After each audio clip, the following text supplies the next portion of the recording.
Hey Deku Fam. Welcome back to our channel. Welcome back. We're back with another video, and in this video we're talking about, you know, that theory, that 50-50 theory, where if you give 50%, I give 50%, that makes 100%, and we're gonna have a happy relationship. We want to shut down that theory in this video because it was causing us more harm than good. We both came into the relationship saying, look, we both don't want to be taken for mugs, so we must make sure that everything is fair. You put in 50, I put in 50, but it was just not working. So in this video, we're going to share the reasons why a 50-50 relationship does not work at all. It actually makes you argue more, it causes more harm than good. So guys, avoid a 50-50 relationship. Let's get into the video. Okay, so one reason that 50-50 relationships do not work is because it doesn't allow you to play to your strengths. Yeah, Anna and I are completely different. In case you didn't know. We have different skill set, we have different talents, etc. And I have to admit that one of my talents is not cooking. Anna does the majority of cooking in our household. Because when I cooked, I'm tired of all the comments about, oh, this food doesn't taste good, or this is not going well. Or him taking 10,000 hours to cook every evening. I actually feel sorry for him. Exactly. So Anna does the majority of cooking in our household, and I do the majority of cleaning. Because when Anna cleans, I'm running behind her. I'm trying to clean after she's cleaned. Because He's more detail oriented. Yeah, I feel like I'm more thorough in my cleaning. So rather than me critiquing Anna all the time after she cleans and say, oh Anna, you missed a spot here, you missed a spot there, I just end up cleaning. So naturally, we just found out we found our place and what we're good at in the household, and we kind of stick to our skill set rather than complaining that the other person hasn't done it properly. Yeah, and it actually makes us happier. If I had to do 50% of the cleaning, I think that would actually stress me out. And if Gabes had to do 50% of the cooking, that would stress him out. And actually, by this 50-50 theory, he should be doing 50% of the cooking, I should be doing 50% of the cleaning. But what makes our relationship flourish is that actually if I stick to my strengths and Gabes sticks to his strengths. It's the same within not just, you know, household chores, but actually, you know, how we plan for our family. Like, I'm great in the moment with last minute spontaneity. Gabes is great at planning and coordination. If he tried to get me to be planning 50% of the household activities and, you know, the structures of our household and all of that type of stuff, and if things were too rigid for me, I would struggle. I'm already stressed just thinking about it. And if Gabes, I was like, there's no plan, don't worry about it, babe, don't worry about it. Just, you know, let's work it out in the moment. Tell me what we're gonna do here and now. He would crumble and he would not be happy either. We just align ourselves to our strengths rather than saying you haven't done something well, and it just saved a lot of disagreements and our preferences of how we want certain things done. It's just easier if we just align ourselves to each other's strengths. And it's so interesting how opposites attract. Like, you're so interested in someone who's completely different to you when you're dating and all of that stuff. But the longer that you're together, the more you want the person to become like you. And it's so easy to then say, oh, we need 50-50 in this relationship. You should be doing 50% of what I do. When really, that's not what attracts you to them in the first place. We're not the same. Yeah, we're not the same. No to 50-50 relationship. Another reason that a 50-50 relationship does not work is because it does not encourage you to outserve one another in love. A 50-50 mindset, you're basically constantly thinking about basically a transaction. You're thinking about the bare minimum that you can actually do in order to hit your quota. And when you feel like you've actually hit that quota, you feel like you don't need to do no more. You kind of peace out, you sit back and then think, oh, I have done enough. Rather than trying to actually, you know, do what's necessary for the household. I think about it in the context of our son, and we take it in turns to wake up early on a Saturday and Sunday. So we both, at least one of us get a lie-in. Well, we'll both get a lie-in on a weekend. And it's so easy to just be like, right, I've done my Saturday, peace out. Sunday, Gabes has to wake up early regardless of how he's feeling. Even if I'm thinking, you know what, he probably does need a rest. Gabes has had a long weekend, a long week. Maybe he should have another lie-in. I just think I've done my day. It's 50-50 in this marriage. So exactly, because sometimes I see Anna, she's had a long week. Saturday, I'll do the shift. And then Sunday, I'm seeing that this woman has not been revived. And I need my wife back. So again, I will step up and I will take Jerry again on the Sunday, just to make sure that Anna has some more rest. Gabes does that way more than I do. I've shared the example, but Gabes is the one on the weekend. Because I need Anna's vim. I need Anna's vim in my life. And when you're tired and soggy, it's not good for anybody. And I'm so appreciative because I'm like, you don't have to do that.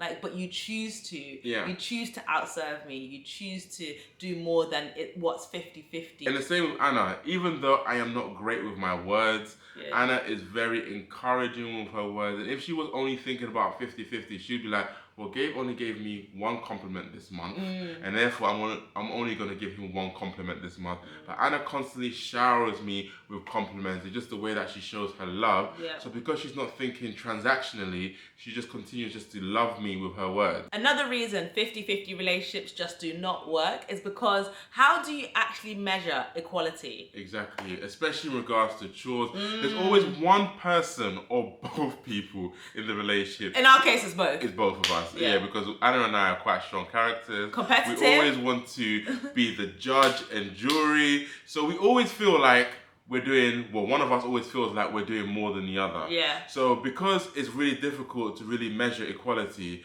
I always feel a sense of resentment towards Anna because she's not living up to my standard. And I do feel the weight of Anna's resentment as well because I'm not living up to her standard. And all that happens that there's a big power struggle in our household of trying to define what is fair. There's constant negotiation, there's constant disputes, there's constant challenging, and it just leaves us tired and angry at one another. My criteria is very different to Gabe's criteria of what my effort is producing. Yeah, exactly. So I'm looking at myself very highly, and then I'm looking at Gabe much lower than I look at myself.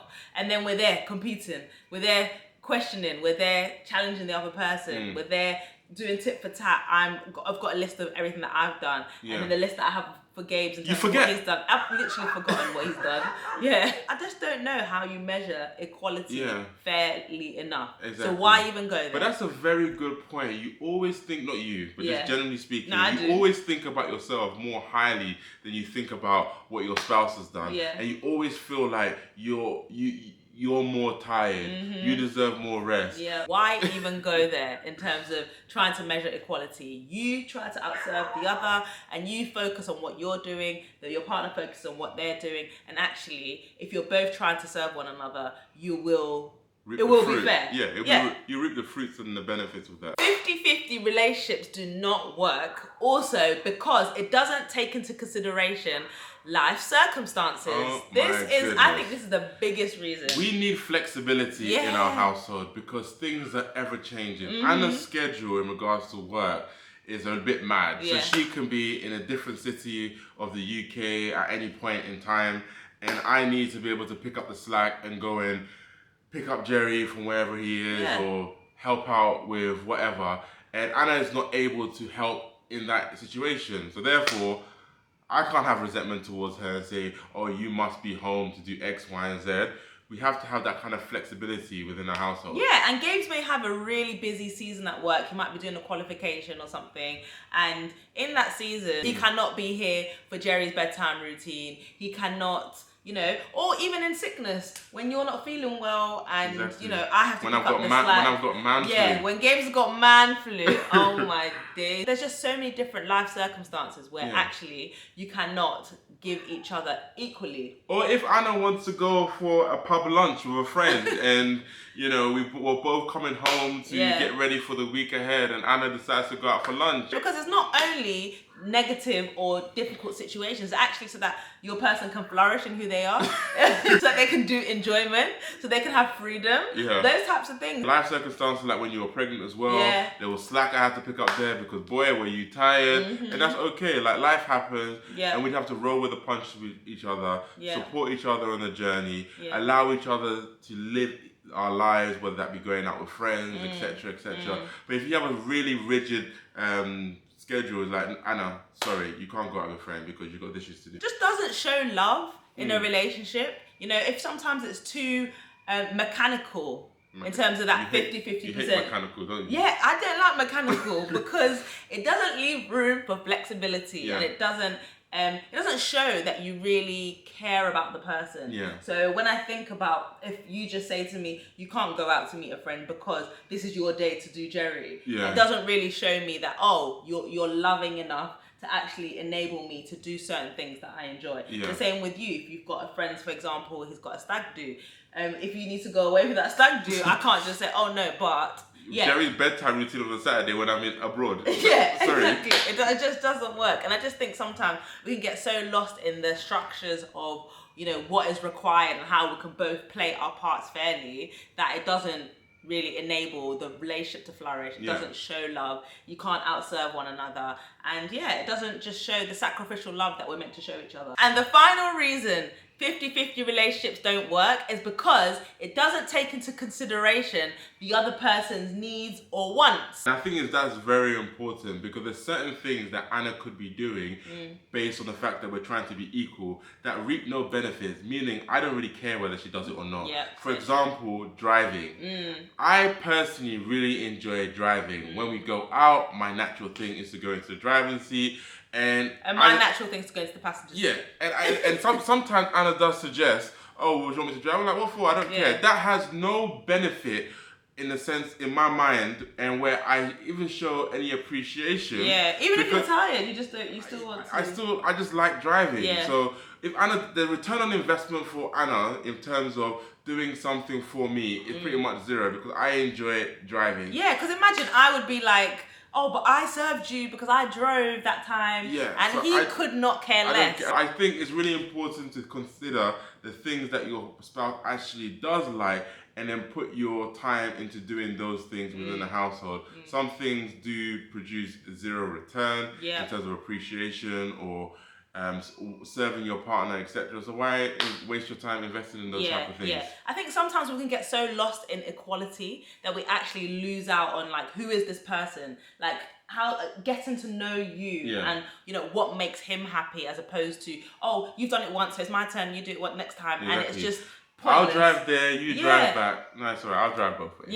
Yeah. There are other things like acts of service that Gabes would really appreciate. If I don't know, cooked him a nice meal and said, babe, you relax, you do that. Or quality time, where I was giving him my dedicated time, not on my phone, not posting. Wow, not on your phone. Yeah, Gabes would love that. But me driving, even if it was 5 hours, 10 hours, he would not even appreciate that in the slightest. So sometimes it's about knowing your partner, knowing what works for them, knowing what serving them looks like, and what will bear fruit. And in regards to this whole 50-50 mindset, it doesn't allow you to have any kind of self-development. Like, there's room for growth. So I know, for example, one area that I'm constantly trying to grow in is the fact of, like, words of affirmation for Anna. Anna really loves to hear words, and even sometimes I might say to her, well, when was the last time you gave me a compliment? That's beside the point. I know that words are so important for Anna, so there needs to be a sense of personal growth in that space in order for me to be able to hit her love tank.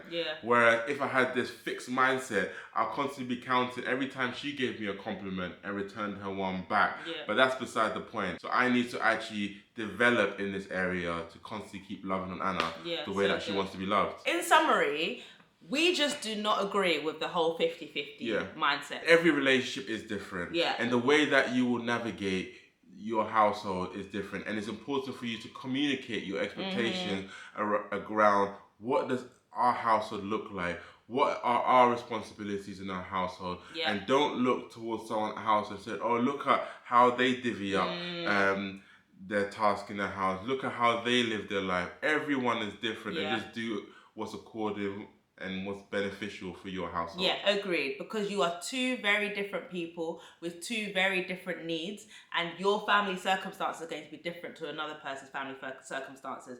For example, we spoke about in a recent video how Gabes took 6 months of paternity leave, I took less time. If we really wanted to do fairness, should that have been the situation? Should I have maybe taken longer off? Should Gabes have not taken any time off? You know, whatever that looks like. Just got to do what's right for you and your family. But yeah, we hope that was helpful, Deku Fam. And we hope that you reconsider going into a 50-50 relationship and actually have the conversation about what is beneficial for your household and adopt your own approach. So we'll see you in our next video, Deku Fam. Bye! Peace.